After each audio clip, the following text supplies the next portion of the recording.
Hello guys and welcome back to my YouTube channel. In this video tutorial I will show you how to download or install Palia game on PC, and the game is free to download.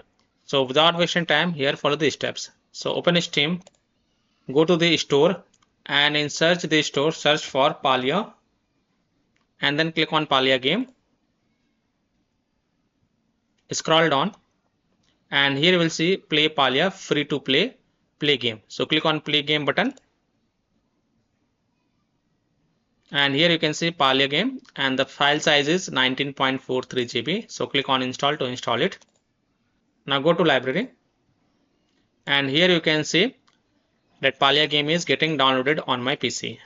So I hope by following these steps you can easily download or install Palia game on PC for free. So that's all for this video.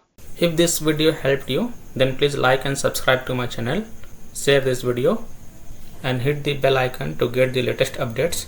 Thank you.